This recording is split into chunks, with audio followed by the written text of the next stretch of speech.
We are kicking off today with WWE, as in 2021, Gable Steveson signed with the promotion mere weeks after capturing Olympic gold at that year's Summer Games in Tokyo.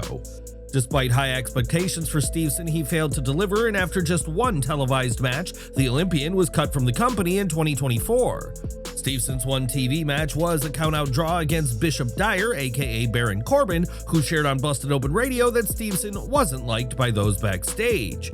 According to Dyer, the double countout at NXT Great American Bash 2023 wasn't the original plan, and the original outline for the match would have seen Steveson lose his debut. From there, Steveson and Dyer would have wrestled twice more, with the final match seeing the Olympian murder the Lone Wolf and get his payback. Dyer shared that he was hesitant about taking a loss in his debut, even though Dyer argued that being defeated would have helped Steveson get over with the fans.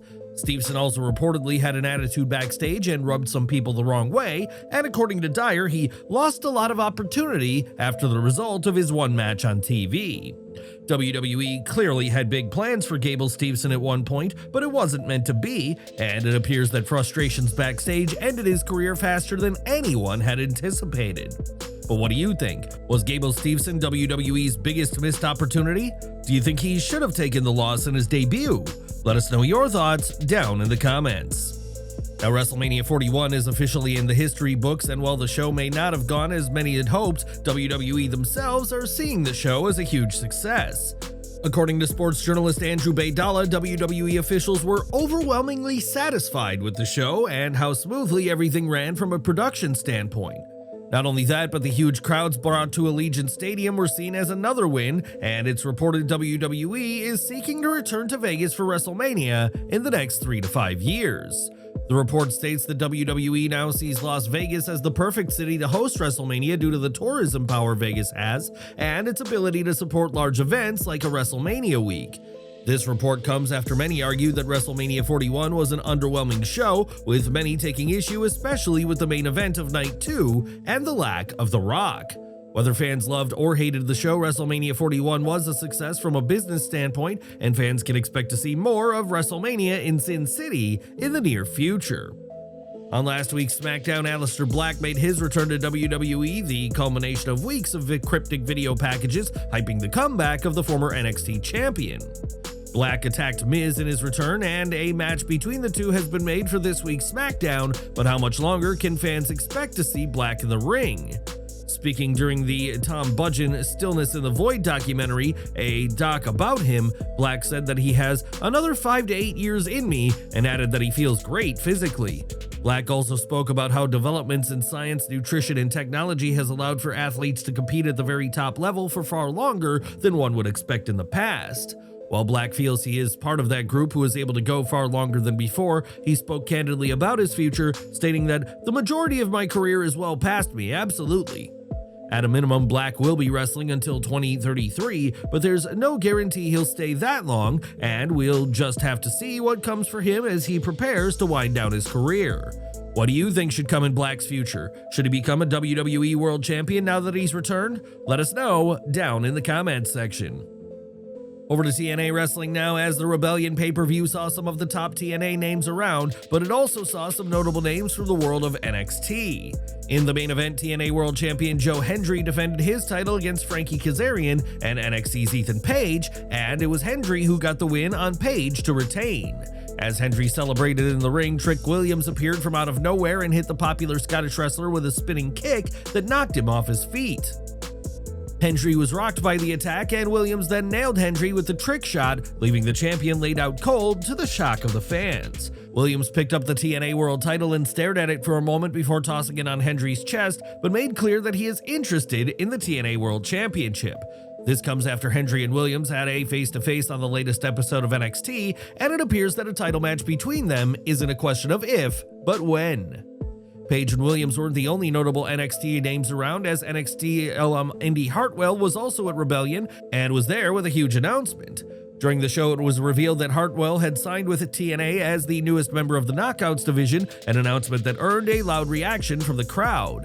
It was also confirmed that Hartwell will be on the May 1st episode of TNA Impact, where she'll address the crowd about her future as part of TNA Wrestling. Hartwell's signing comes after months of growing on the independent scene and after she was released from WWE in November of last year. Her release did have some issues to it, as due to an episode of SmackDown being taped, Hartwell appeared on the Blue brand after it was confirmed she'd been let go. A former NXT Women's and Women's Tag Team Champion, Hartwell has been a hit with fans, especially during her Index days, which made her release in 2024 all the more shocking. Now Hartwell is part of the Stacked Knockouts division, and who would you like to see her face first? Share your thoughts down in the comments below. The TNA World Tag Team titles were also on the line at Rebellion as the Hardys put their gold on the line against Nick and Ryan Nemeth. The match saw the momentum shift multiple times, and in the end it was the Nemeths who got the win, with Nick hitting Jeff Hardy with a low blow while the ref was distracted. Nemeth followed up with a zigzag, a nod to his Dolph Ziggler days, before tagging in his brother Ryan, who made the cover to crown new champions. After the match, the Nemeths declared themselves the Hollywood Heels and wasted no time in comparing themselves to legendary teams like the Steiner Brothers, Harlem Heat, and the Usos. Nick called the team the BBTTOAT, or the best brother tag team of all time, as the new champions aren't lacking in confidence so soon after their title victory. It may not have come fairly, but the Nemeths are now the TNA World Tag Team Champions, and we'll have to see what comes next for both the new champs as well as the Hardys.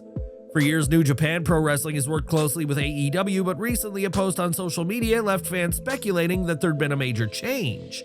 On April 27th, the NJPW Global Twitter page promoted the Wrestling Dontaku event, saying that the show was coming up NXT weekend. The wording immediately stood out to fans and left many believing that New Japan and WWE had come to some sort of partnership, despite New Japan's deal with AEW. This post also comes after The Rock appeared on social media wearing a New Japan-themed shirt, another potential tease that something big is coming. It should be noted that so far neither New Japan nor WWE have confirmed that a partnership is in place, and this tweet may have simply been a typo by whoever is with New Japan. WWE has forged partnerships with Japanese promotions, including Marigold and Pro Wrestling Noah, but for now an official deal hasn't been announced with New Japan. Whether this post was simply an error or a tease of something more, fans are suspicious, and time will tell if this is the start of another big partnership for WWE. Would you like to see WWE and New Japan team up? If so, what matches would you like to see with talent from both companies? Share your thoughts down in the comments. During WrestleMania week, Michael Cole shared the blockbuster announcement that WWE had acquired AAA with a crossover event set for this June inside the Kia Forum. Now there's been a major development on this deal as Konnan revealed on his K100 podcast that he'll be joining WWE's creative team to focus on AAA's booking. When asked who he'll be answering to, Konnan named Triple H and Shawn Michaels, as well as Dorian Pena, the CEO of AAA, confirming that he too will have a role in his WWE future. Discussing the acquisition, Konnan said that AAA's problem isn't with its talent or its booking, but instead, we didn't have any money before the WWE deal went through. Konnan described the financial differences between WWE and AAA, saying AAA's annual costs for their product isn't as much as what WWE spends in 1 week of TV in the United States. Now AAA will have access to WWE's finances, and Konnan spoke positively of the future, saying that it doesn't get better than to be working with WWE. Konnan claimed that AAA's show will look better and highlighted the possibility of WWE talent appearing, and with WWE's financial backing, you'll see what we can do. As for the biggest challenge, Konnan said it'll be a big task to have the Mexican talent learn English, something that'll be essential for those wanting to make its mark on WWE. But what do you think of this massive deal? Are you excited about what's to come? And which WWE stars do you think would benefit with a tenure in AAA? Let us know down in the comments. One wrestler who knows all about working with AAA is Penta, as the current Raw superstar is a former Latin American champion, tag champion, and mixed tag champion. Like many luchadors, Penta's real identity is unknown as he has spent his career wearing a mask, but Penta isn't afraid to put his mask on the line. Speaking on WWE DeWatch, Penta was asked about removing his mask and shared that he'd consider a mask versus mask match and named his brother Rey Fenix as his dream opponent.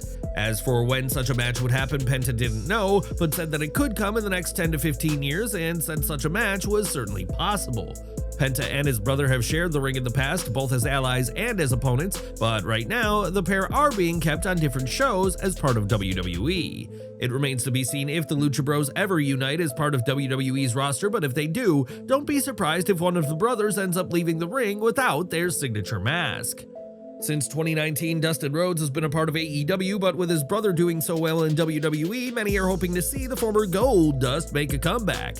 Dustin has been open with the fact that his in-ring career is winding down, making fans wanting to see one final run in WWE even more, but it appears that won't be happening. When a fan on Twitter put the idea of a return forward, Rhodes vowed to finish his wrestling career in AEW, adding that it's the only place I've ever felt respected. While Dustin didn't mention WWE by name, the meaning behind this post was clear, shedding new light on his relationship with his former employer. This being pro wrestling, fans know to never say never, and while we can't fully count out a return to WWE, it's certainly not something Dustin is interested in right now. Would you like to see the Rhodes brothers reunite in WWE one day, or is Dustin right to end his career as part of the All Elite company? Let us know down below. We've got some big news from the world of stardom now, as during the All-Star Grand Queendom event, Austrian wrestler Thekla was fired on the spot. Thekla refused to join Kuzin despite previously promising to do so, and instead attacked Stardom president Taro Okada and others, resulting in her being fired during the show. According to Fightful Select, this was just an on-screen angle, but was done to write Thekla off TV, as she's said to be legitimately done with the promotion. Not only that, but Thekla will now head to the US, and it's reported that she's hired representation to aid her in navigating the free agency process. Fightful adds that Thekla has already garnered interest from both WWE and AEW, meaning that the wrestler could soon find themselves in the center of a bidding war. Thekla is a former Goddess of Stardom champion and Artist of Stardom champion, and held the latter title alongside NXT's Julia, and could fans see the pair reunite? Time will tell. Now, Bryan Danielson has had some huge moments in his career, and few can be bigger than winning the WWE World Heavyweight Championship at WrestleMania 30. Bryan overcame Triple H, Randy Orton, and Batista in the same night to win the gold, but according to Bryan, this isn't the biggest moment of his career. During an interview with Jamal Niaz, Bryan was asked about the moment that meant the most to him and didn't hesitate to pick AEW All In 2024 over his WrestleMania victory. Bryan explained that having his family with him in London gave the AEW World title win the edge, as his wife Brie and their children were able to celebrate in the ring with him. Bryan added that knowing his career was coming to an end made the All-In win even more special, earning it a spot over winning the WWE World title at WWE's biggest annual show. These were two huge moments, but questions remain about Bryan's in-ring future, and signs continue to point to the possibility that he is done for good.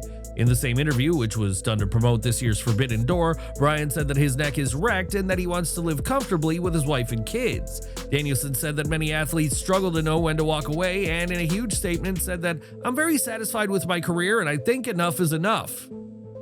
Danielson hasn't wrestled since AEW Wrestle Dream in October of last year, and right now, it looks increasingly unlikely that fans will ever see him in the ring again. More from TNA Rebellion now, as two-time WWE Hall of Famer Sean X-Pac Waltman was part of the show and showed that he's still got it in the ring. Waltman was in the corner of the Rascals and Ace Austin when they faced the System, who had Alisha Edwards in their corner as backup. When Edwards tried to interfere, Waltman confronted her, and when Alisha slammed the legend, he fired back by hitting her with the X-Factor finisher. This distraction allowed for the Rascals and Austin to take control, and it was the Faces who got the win, much to the delight of the crowd and X-Pac. Tessa Blanchard was also part of Rebellion as she battled Knockouts champion Masha Slamovich, but the crowd were more interested in some other wrestlers. The fans turned on the match by having dueling "Let's Go Cena, Cena Sucks" chants, and later chanted "Whoop that Trick," even though Trick Williams had yet to appear. In the end, Slamovich got the submission win over Blanchard to retain, but the crowd response showed fans were hardly eager to see this match at all. On the Raw after WrestleMania 41, Gunther assaulted Pat McAfee, frustrated over his World Heavyweight title loss to Jey Uso at the two-night premium live event. After the attack, McAfee was not part of the show, and Joe Tessitore filled in for him, leaving fans to wonder about his future on the show. In a post from Adam Pearce, the Raw GM confirmed that McAfee will be a part of tonight's Raw, where he'll be given time to address what transpired last week at the hands of the Ring General. One name fans shouldn't expect to see tonight on Raw is Gunther himself, as following the attack, Pearce shared that the Austrian had been fined and suspended indefinitely. While these suspensions are often ignored by the superstars, Gunther may indeed be gone for a while, as according to Corey Hates, Gunther requested time off TV, which was granted. There's no word on when Gunther will return, and do you want to see a match between Gunther and McAfee when the Austrian is back? Let us know in the comments. And we're ending with Chelsea Green, whose reign as Women's US Champion was ended on last week's SmackDown, and she's not taking the defeat well, to say the least. On Twitter, Green shared that she was saying goodbye and shared an image of the flag of the United States, which had been lowered to half staff. For context, the flag is lowered at times of notable deaths or times of national tragedies, something Green clearly believes that her title loss fits. Green's husband Matt Cardona also shared his issue with the loss, taking to Twitter to claim that a screwjob had once again robbed a Canadian wrestler of their title. It was Zelina Vega who brought on this so-called national tragedy, and fans will have to wait and see how the new champion fares with her first taste of singles gold in WWE.